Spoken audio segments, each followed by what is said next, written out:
పల్నాడు జిల్లా కారంపూడి మండలం కాచవరం గ్రామంలో శ్రీ సిమెంట్ ఫ్యాక్టరీ యాజమాన్యంపై స్థానిక రైతులు, గ్రామస్తులు తీవ్ర అసంతృప్తి వ్యక్తం చేస్తున్నారు. తమ భూములను నమ్ముకుని ఫ్యాక్టరీ ఏర్పాటు కోసం సుమారు 700 ఎకరాల విలువైన భూములను త్యాగం చేసినా నేటికీ తమకు న్యాయం జరగలేదని వారు ఆవేదన వ్యక్తం చేశారు.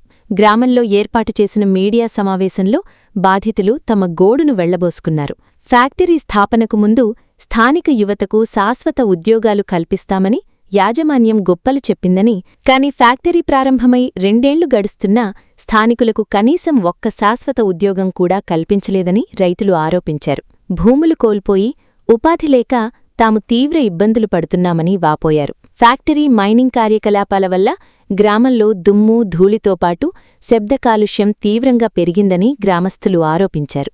మైనింగ్ కోసం చేస్తున్న భారీ పేలుళ్ల వల్ల ఇళ్లకు పగుళ్లు ఏర్పడుతున్నాయని, దీనివల్ల తాము నివాసయోగ్యం కాని భవనాల్లో బిక్కుబిక్కుమంటూ బతుకుతున్నామని ఆవేదన వ్యక్తం చేశారు. అలాగే పేలుళ్ల ప్రభావం వ్యవసాయ భూములపై కూడా పడి పంటలు దెబ్బతింటున్నాయని తెలిపారు. సమస్యలన్నింటిపై పలుమార్లు స్థానిక అధికారులకు, ఫ్యాక్టరీ యాజమాన్యానికి ఫిర్యాదు చేసినా ఇప్పటివరకు ఎవరూ స్పందించలేదని రైతులు ఆగ్రహం వ్యక్తం చేశారు.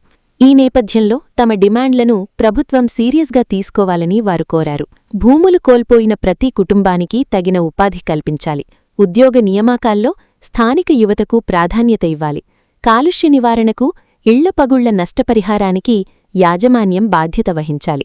ప్రభుత్వ అధికారులు, కంపెనీ యాజమాన్యం వెంటనే కాచవరం గ్రామంలో ప్రత్యేక సమావేశం ఏర్పాటు చేసి సమస్యలను పరిష్కరించాలని వారు డిమాండ్ చేశారు. ఒకవేళ తమ సమస్యలు పరిష్కారం కాకపోతే ప్రజాస్వామ్యబద్ధంగా పెద్ద ఎత్తున ఆందోళనలు చేపడతామని గ్రామస్తులు హెచ్చరించారు. 2024 ఏప్రిల్లో ఈ సిమెంట్ ఫ్యాక్టరీ మొదలవడం జరిగింది. సుమారు 2500 కోట్ల పెట్టుబడితో మేము ఈ కంపెనీ పెట్టామని, దీనికి 3,000 లక్షల టన్నుల కెపాసిటీ ఉందని చెప్పి ఆ రోజు వాళ్ళు ప్రెస్ రిలీజ్ చేసి, ఆ ప్రెస్ రిలీజ్ డాక్యుమెంట్లో కూడా డైరెక్ట్ జాబులు 700 అని, ఇండైరెక్ట్ జాబులు 1300 అని ఆ రోజు కంపెనీ వాళ్ళు ఇచ్చిన ప్రెస్ రిలీజ్ వాళ్ళ సైట్లో తీసుకుని, అంటే సుమారు 2000 జాబులు ఉన్నాయని చెప్పారు. ఆ రోజు మైనింగ్ పర్మిషన్ తీసుకునేటప్పుడు కూడా ఈ ఊరికి అన్ని కావాల్సిన వసతులు సమకూరుస్తామని చెప్పి వాళ్ళకిచ్చిన లెటర్లో కూడా ప్రాజెక్ట్ ఎఫెక్టెడ్ ఫ్యామిలీస్ అనే పాలసీ కింద కంపల్సరీ ఆ స్థానికంగా ఉండే ప్రజానికానికి ఉద్యోగాలు ఇవ్వాలని, ఒకవేళ వారి దానికి తగిన క్వాలిఫికేషన్ లేకపోతే వారి ఫౌండేషన్ కింద తగిన వాటిలో శిక్షణ ఇచ్చి మరీ వారికి ఉద్యోగాలు ఇవ్వాలని చెప్పి దాని పాలసీ తీసుకోవడం జరిగింది. ఇవాటికి 2024 మొదలైన ఫ్యాక్టరీ ఈరోజు 2026 2 సంవత్సరాలు అవుతుంది. రేపు 8వ తారీఖు మరొక ప్లాంట్ కోసం పబ్లిక్ హీరింగ్ మీటింగ్ పెట్టారు. ప్లాంటింగ్ కొత్త ప్లాంట్ పెడుతున్నామని. 2024 నుంచి 2026 కొత్త ప్లాంట్ మొత్తం 2 సంవత్సరాలు ఎస్టాబ్లిష్మెంట్ అయ్యి ఎంతో సిమెంట్ ప్రొడక్షన్ ఎక్స్ట్రాక్షన్ చేసి మా గ్రామానికి కనీసం ఒక్కటంటే ఒక్కటి కూడా పర్మనెంట్ జాబ్ ఇవ్వలేదు. ఈరోజు మా రైతులు ఉపాధి కోల్పోయారు. పూర్తిగా వ్యవసాయం కోల్పోయి ఎంతో బీటెక్ చదివి, డిప్లొమాలు చదివి, ఐటీఐలు చదివిన ఉద్యోగులు వాళ్ళ గేట్ల దగ్గరికి వెళ్ళి దేహి అని బతిలాడేసిన దౌర్భాగ్య స్థితిలో మా గ్రామం ఉంది. చదువుకున్న విద్యార్థులు కనీసం లోపలికి పానీరు. ఏమన్నంటే మేము పై వాళ్ళతో మాట్లాడుకున్నాం, మీకు ఉద్యోగాలు ఇవ్వాల్సిన అవసరం లేదనే విధంగా మాట్లాడుతున్నారు. ఆ పై వాళ్ళంటే ఎవరో వాళ్ళు చెప్పరు, మనకి తెలియదు. పై వాళ్ళంటే ఎవరు? రాజకీయ నాయకుల? ఏ రాజకీయ నాయకుడు కూడా ఆ గ్రామానికి సంబంధించి ఉద్యోగాలు ఇవ్వద్దని ఎప్పుడు ఎవరూ చెప్పరు.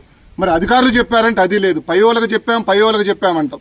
ఈ సమస్య మా వాళ్ళు ఆర్థికంగా నష్టం పోయి, పొలాలు పోయి, చివరికి రైతులు వలసలు వెళ్ళి చాలా చోట్ల చూస్తున్న భూములు కోల్పోయినలు వేరే చోట పని చేయలేక, ఇక్కడ ఒక్కొక్క 10 ఎకరాలు పండించిన రైతు 300 మందికి 400లకు ఉపాధి ఇచ్చిన రైతు ఈరోజు ఇక్కడ పని లేక సిటీలకు వెళ్ళి వాచ్మెన్లకు ఉండాల్సిన దౌర్భాగ్యమైన స్థితి రైతుకి కల్పించారు. వీళ్ళు ఏ ఒక్క డిమాండ్ ఇవ్వలేదు. మీ పత్రికా ముఖాలను రిక్వెస్ట్ చేస్తున్నాను, మీరు ఫ్యాక్టరీ వాళ్ళ దగ్గర మీరు డేటా తీసుకోండి. ఒక్కటంటే ఒక్క పర్మనెంట్ ఉద్యోగం మా కాచవరం గ్రామానికి 600 ఎకరాలు ఇచ్చిన మా కాచవరం గ్రామానికి ఒక్క ఉద్యోగం ఇచ్చారా లేదని, అది మా ప్రధాన సమస్య. రెండో సమస్యకు వచ్చేసరికి మైనింగ్ సమస్య. మాకు ఆ రోజు ఈ గ్రామాలు ఇవన్నీ రైతులు తీసుకున్నప్పుడు మా ఊరికి ఉత్తర దిక్కున ఎక్కడైతే చెట్టినాడు వాళ్ళు ఆల్రెడీ మైనింగ్ స్టార్ట్ చేశారో అది ఊరికి దూరంగా ఉంది కాబట్టి ఆ చివరి నుంచి మొదలు పెడతాం, మీ ఊరి దగ్గరకు వచ్చేసరికి ఎన్నో ఏళ్ళు పడుతుంది, అప్పటిదాకా మీ ఊరికి కానీ ఏమీ డోకలేదని చెప్పి మా ఊరు లాస్ట్ ఉన్న చివరి ఇళ్ళకి మొత్తం 100 మీటర్లు 150 మీటర్ల దూరంలో పూర్తి స్థాయి మైనింగ్ పెట్టి ఈరోజు ఒక్కసారి మైనింగ్ బ్లాస్ట్ చేస్తుంటే మనం ఇక్కడ కూర్చుంటే దాని వైబ్రేషన్స్ మనకు క్లియర్గా విజిబుల్ అవుతున్నాయి. ఆ సౌండ్స్కి పసిపిల్లలు వృద్ధులు భయపడి తక్కువ ఉలిక్కిపడి లేసే సందర్భాలు చూస్తున్నాం. ఆ బ్లాస్టింగ్ చేయాలంటే నల్లబంధం వాడటం, ఆ నల్లమందు కింద లీకేజ్ అయ్యి వాటర్ కంటామినేట్ అయ్యి ఈరోజు పసిపిల్లలకి ఏమన్నా వాటర్ కొంచెం వేడి చేసి కాపమని డాక్టర్లు చెప్పే సందర్భంలో వేడి నీళ్ళు పెడితే కింద పూర్తిగా ఒక లేయర్ ఏర్పడి అంత పొల్యూట్ అయిపోయిన వాటరు అటువంటి పరిస్థితుల్లో ఉన్నాం. పొల్యూషన్ కానీ డస్ట్ పడుతుంది. చుట్టుపక్కల ఇంకా సాగులో కొంత భూమి ఉంది. రెండో ప్రధాన సమస్య ఆ మైనింగ్ ఏదైతే ఉందో కంపల్సరీ మీ అందరూ మీరు వీళ్ళు చూడండి, మేము వెళ్ళి చెప్పడం కాదు, మీరు వెళ్ళి చూడండి. సిమెంట్ ఫ్యాక్టరీ ఇచ్చిన ఎక్కడైనా సరే ఊరును అనుకున్నటువంటి మైనింగ్ పెట్టారా లేదని చెప్పి మీకు పూర్తిగా అర్థమవుతుంది. దీనికి అవసరమైతే గ్రామ కమిటీని ఏర్పాటు చేసుకొని మేము అన్ని పార్టీలు కలిపి గ్రామ కమిటీని ఏర్పాటు చేసుకొని మా సమస్యల పరిష్కారానికి మేము ప్రాక్టీతో మాట్లాడటానికి మేము ఎప్పుడు సిద్ధంగా ఉన్నాం. ఏ ఫ్యాక్టరీని ఆపాలని కానీ ఏ అభివృద్ధిని ఆపాలని కానీ మా అభిమతం ఎప్పటికీ కాదు. ఆ రోజు కలెక్టర్ గారు నమ్మి మేము బాధించాం. కానీ ఈరోజు అభివృద్ధి అంటే చుట్టుపక్కల ఉన్న పల్లెటూర్లని అటు రైతాంగాన్ని మొత్తం నాశనం చేసి దాని ప్రతిఫలాలు వేరే చోట దౌర్భాగ్యమైన పరిస్థితి చాలా దారుణం.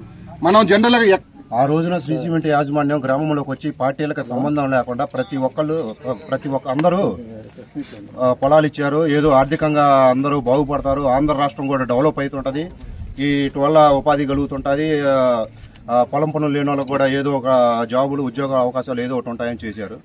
ఇవాళన్నీ వీళ్ళు శ్రీ సిమెంట్ ఫ్యాక్టరీ వాళ్ళు కంపల్సరీగా ఒక పార్టీకి సంబంధించి కొమ్ము కాస్తున్నారని మేము మీడియా ముఖంగా సముఖంగా చెప్తున్నాను మీకు. ఈ పార్టీలకి సంబంధం లేకుండా గ్రామస్తులందరికీ ఉద్యోగ అవకాశాలు కల్పించి అందరికీ ఆర్థికంగా ఇబ్బంది లేకుండా చూడాలని కోరుకుంటూ రేపటి రోజున 8వ తారీఖున జరిగే కలెక్టర్ గారి పబ్లిక్ రివ్యూ మీటింగ్ని మేము అడ్డుకుంటామని ఈ మీడియా ముఖంగా ఖచ్చితంగా చెప్పగలుగుతున్నాము. మా ఊళ్ళో ప్రతి ఫ్యామిలీ ప్రతి కుటుంబాన్ని నుంచి కూడా ఇంటింటికి 10 ఎకరాల పొలం ఇచ్చామండి. మా ఫ్యామిలీలో మేము ఒక 50 ఎకరం పొలం ఇచ్చాము. మా ఫ్యామిలీలో ఎవ్వరూ ఫ్యాక్టరీలో జాబ్ చేసేవాళ్ళు లేరు. మేమేంటంటే మా చెల్లెల కొడుకు ఒక్కడుంటే ఆ అబ్బాయికి మామూలుగా ఆ అబ్బాయి చదువును బట్టి మేము జాబ్ ఇవ్వమని 7 సంవత్సరాల నుంచి అప్లికేషన్ ఇచ్చామండి. అక్కడ ఇప్పుడు ఈ 2 సంవత్సరాలే కాదు 7 సంవత్సరాల నుంచి ఇచ్చిన ఆ అప్లికేషను అక్కడే పెట్టేశారు. మా అబ్బాయే కాదు ప్రతి వాళ్ళకు కూడా మాకేదో మా పిల్లలకి మా ఊరు దగ్గర అందరికీ జాబులు కావాలి ముఖ్యంగా.